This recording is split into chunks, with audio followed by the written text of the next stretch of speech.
सिद्धार्थ शिक्षा सदन में प्रिय विद्यार्थियों, आपका स्वागत है। Class 9 subject mathematics, chapter 15 probability यानी कि एक्सरसाइज 15.1 को आज हम सॉल्व करेंगे। और इसको अगर सॉल्व करना है, पिछले वीडियो में भी मैंने प्रोबेबिलिटी के बारे में कुछ बातें समझाई थी और उसको सॉल्व करना भी बताया था। कुछ प्रश्नों को भी हमने हल करा था। इस प्रकार हम इस प्रश्नों को इसमें भी हल करेंगे तो और विस्तृत अध्ययन हो जाएगा आपका और आप अच्छी तरह से इसको सॉल्व कर सकते हैं। Probability of occurrence of event A यानी प्रोबेबिलिटी को देखो पी ए से व्यक्त कर सकते हैं, पी ई से व्यक्त कर सकते हैं। इस प्रकार हम प्रोबेबिलिटी को कई संख्याओं से व्यक्त कर सकते हैं। इस प्रकार देखिए, पी ई बराबर होता है नंबर ऑफ फेवरेबल आउटकम्स, ये ध्यान रखना है। और फिर नीचे बट्टे में आ जाएगा total number of possible outcomes, यानी इसको एम से व्यक्त किया जाता है, उसको एम से। फिर इम्पोर्टेंट कुछ पॉइंट्स है, उसको आपको ध्यान रखना है। For an event A, 0 probability का न्यूनतम मान 0 भी हो सकता है और 0 से बड़ा भी हो सकता है। 0 भी हो सकता है, इसका मतलब होता है 0 बराबर हो सकता है और 0 से बड़ा भी हो सकता है। फिर 1 भी हो सकता है और 1 से छोटा भी हो सकता है। 1 से छोटा भी हो सकता है, यानी यह ध्यान देना है कि 1 से छोटा होना चाहिए मान, और 1 के बराबर भी हो सकता है। The probability of occurring an event can not be less than 0 and more than 1. The probability of not occurring an event is expressed by PA bar. अगर नॉट प्रोबेबिलिटी इवेंट की पूछता है तो PA बार लिखेंगे, यानी PA बार बराबर हो जाएगा 1 माइनस PA, यानी ये प्रोबेबिलिटी आने की है और ये न आने की है तो 1 में से माइनस कर देंगे। PA means to occurring an event and PA bar means not occurring the same event. अगला पॉइंट है the sum of all probabilities of occurring an event is always 1. कितनी होती है? 1 होती है। The probability of sure event is 1. अगर sure है तो 1 हो जाएगी। The probability of an impossible event is 0. अगर कोई इम्पॉसिबल की पूछता है तो उसकी प्रोबेबिलिटी क्या हो जाएगी? 0 हो जाएगी। और अगर श्योर है तो 1 हो जाएगी। और सभी प्रोबेबिलिटी का सम ऑफ कितना होता है? 1 होता है। ये कुछ बातें आपको ध्यान रखनी है। अब देखिए, एक प्रश्न लेते हैं हम और इस प्रश्न को भी सॉल्व करते हैं। बहुत ही सरल प्रश्न, समझ के हल करेंगे तो बहुत ही अच्छा आसानी से हल हो जाएगा। The record of weather station shows that out of the past 250 consecutive days, its weather forecasts were correct 175 times. तो पहला आ जाएगा what is the probability that on a given day it was correct. अब इसमें देखो, ये पहले ही तो पूछ रहा है कि करेक्ट वेदर कास्टिंग बता रहा है और उसकी प्रोबेबिलिटी फाइंड करनी है। फिर दूसरा कहता है कि what is the probability that it was not correct on a given day. अब फिर नॉट करेक्ट की पूछ रहा है, पहले करेक्ट की पूछ रहा है फिर नॉट करेक्ट की। तो करेक्ट की जब हम याद करेंगे तो हम लिखेंगे solution the total number of days for which is the record is available 250। Total record हमारे पास में कितने हैं? 200। अब 2P the forecast was correct on a given day की पूछता है तो number of days when the forecast was correct total number of days for which is record is available. तो इसकी हम जब पूछेंगे तो हमारा आंसर आ जाएगा 175 अपॉन 250, और इसको अगर 175 अपॉन 250 को हम जब 5 के पहाड़े से कैंसिल करेंगे तो ये आ जाएंगे 50, और ये काटेंगे तो आ जाएंगे 5 दूनी 5 3 15, और 5 7 35 37, 50/37 आ जाएगा। अर्थात इसको हम फिर 5 के पहाड़े से काटेंगे तो आ जाएंगे 10, और ये 35 को जब काटेंगे तो आ जाएंगे 7, और जब दशमलव में बदलेंगे तो आ जाएंगे 0.7। इस प्रकार हमारा उत्तर प्राप्त। दशमलव में भी उत्तर लिख सकते हो या 7/10 भी लिख सकते हो, दोनों उत्तर आपके राइट है। तो दूसरा कह रहा है the numbers of days when the forecast was not correct. तो पहले नॉट करेक्ट फाइंड कर लेंगे। 250 में से 175 लेस करेंगे तो आ जाएंगे हमारे पास में 75। अब so P the forecast was not correct on a given days, तो आ जाएगा 75 अपॉन 250, और इसको भी हम जब कैंसिल करेंगे 25 के पहाड़े से आ जाएंगे 3/10। तो 3/10 भी लिख सकते हो, 0.3 भी लिख सकते हो, दोनों राइट है। फिर हम वापस इसके वेरिफिकेशन करेंगे। तो वेरिफिकेशन में हम देखेंगे कि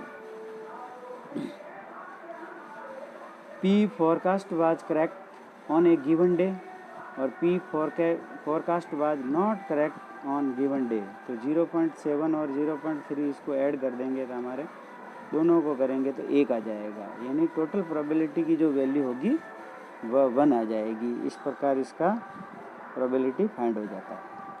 इसी प्रकार से ये कह रहा है a tyre manufacturing company kept a record of the distance covered before a tire needed to be replaced. The table shows the results of 1000 distance in kilometer less than 4000 आ जाएगा 20, 4000 to 9000 आ जाएगा 210, 9001 से 14000 तक 325, एंड मोर देन 14,000 के बराबर आ जाएगा 445। If you buy a tyre of this company what is the probability that. पहला प्रश्न पूछ रहा है it will need to be replaced before it has covered 4000, it will be last more than 9000 kilometre. अगला कह रहा है it will need to be replaced after it has covered somewhere between 4000 kilometre and 14,000 kilometre. तो वही प्रश्न है। The total number of trials 1000 है, तो ये तो बटे में आ जाएगा हमेशा डिनोमीटर में। The frequency of tyre that need to be replaced before it covers 4000 kilometre is 20 है। तो सो इसकी प्रोबेबिलिटी हो जाएगी 20 अपॉन 1000। 1 0 से 1 0 कट जाएगा तो डेसिमल लगा देंगे तो आ जाएगा 0.02, या इसको लिख सकते हैं 1/50 भी लिख सकते हैं। दूसरा क्वेश्चन कह रहा है the frequency of A tyre that will last more than 9000 kilometre. तो इसकी फ्रीक्वेंसी हम फाइंड कर लेंगे तो हो जाएगी हमारे पास में 770। So tyre will last more than 9000 की हो जाएगी 770 अपॉन 1000। 0 से 0 काट दिया तो आ जाएगा 77/100। उसको डेसिमल में चेंज करेंगे तो आ जाएगा 0.77। इस प्रकार the frequency of A tyre that require replacement between 4000 kilometre and 14,000 kilometre की फ्रीक्वेंसी हो जाएगी 535। सो P tyre requiring replacement between 4000 kilometre and 14000 kilometre की आ जाएगी 535/1000, और इसको जब डेसिमल में चेंज करेंगे तो आ जाएगा 0.535, यानी 0.535 आंसर निकल जाएगा। इस प्रकार हम आगे देखेंगे। एक और प्रश्न लेते हैं, और वो प्रश्न कह रहा है 50 seeds were selected at random from each 5 bags of seeds and we kept under sanitized conditions, standardization favorable of the germinations. After 20 days, the number of seeds which is had germinated in each collection we counted and recorded as follow. जैसे bag first में 14 number of seeds डाले, 2 bag में 48, 3 में 42, 4 में 39 और 5 में हो गए 41 डाल दिए। इस प्रकार अब देखो प्रोबेबिलिटी पूछ रहा है एक एक की, तो प्रश्न को अच्छी तरह से देखेंगे। सबसे पहले कह रहा है what is the probability of the germinations of more than 40 seeds. फिर है दूसरे में 49 सीड्स इन ए बैग। तीसरे में पूछ रहा है more that 35 seeds in bag. अब जब सॉल्व करेंगे तो हम पूछेंगे, इसके अंदर देखेंगे कि solve total numbers of bag कितने हैं 5, number of bags in which more than 40 seeds germinated out of 50 seeds is कितने हैं 3, तो इसकी प्रोबेबिलिटी कितनी हो जाएगी 3/5, और इसको पॉइंट में लिखेंगे तो 0.6 भी लिख सकते हो। फिर इसी प्रकार से अगला पूछ रहा है कि number of bags in which 49 seeds germinated, तो कितनी हो जाएगी 0, तो इसकी प्रोबेबिलिटी हो जाएगी 0/5, यानी 0 ही होगी। इसी प्रकार अगला पूछ रहा है number of bags in which more than 35 seeds in germinated, तो 5, तो सो दैट रिक्वायर्ड प्रोबेबिलिटी हो जाएगी 5/5 इक्वल टू 1। इस प्रकार एक प्रश्न लेते हैं, जो प्रश्न कह रहा है find the probability of getting an even digit in tossing a dice. अब इसमें इवन डिजिट का पूछ रहा है, तो सबसे पहले तो हम इसके अंदर देखेंगे कि number of total outcomes when A dice is 6। Total numbers 1, 2, 3, 4, 5 और 6 होते हैं। कितने होते हैं 6 होते हैं। अब इसमें द फेवरेबल आउटकम्स पूछ रहा है इवन नंबर, तो इवन नंबर कितने हो गए इसमें से 2, 4 और 6, और ये इवन नंबर्स की फिर प्रोबेबिलिटी पूछता है, तो टोटल नंबर कितने हो गए 3। अब हम देखेंगे कि नंबर ऑफ फेवरेबल आउटकम्स हो गया 3, probability of getting an even digit equal to हो गया 3/6, तो इसको हमने कैंसिल कर दिया तो आ गया 1/2। इस प्रकार से हमारे 1/2 आंसर प्राप्त हो गया। फिर इसी प्रकार हम देखेंगे कि हमारा आंसर प्राप्त हो जाता है। अब जब ये आंसर प्राप्त हो जाता है इस प्रकार से, देखो हम मैं कुछ पॉइंट्स बता रहा हूँ, उसको भी आप अच्छी तरह से याद करें, और उसको याद करेंगे तो जैसे सबसे पहले तो मैं बता रहा हूँ कॉइन।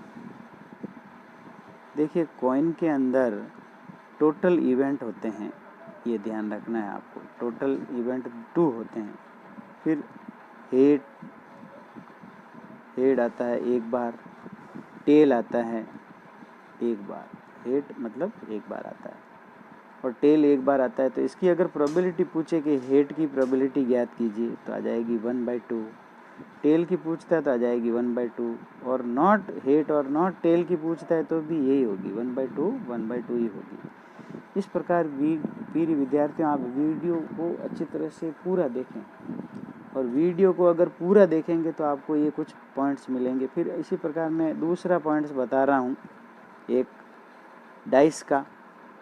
अब डाइस के अंदर भी जो संख्या होती हैं वो आपको ध्यान रखनी है, 1, 2, 3, 4, 5 एंड 6, ये डाइस के अंदर संख्या होती है। तो पहला इसके अंदर पूछता है इवन नंबर।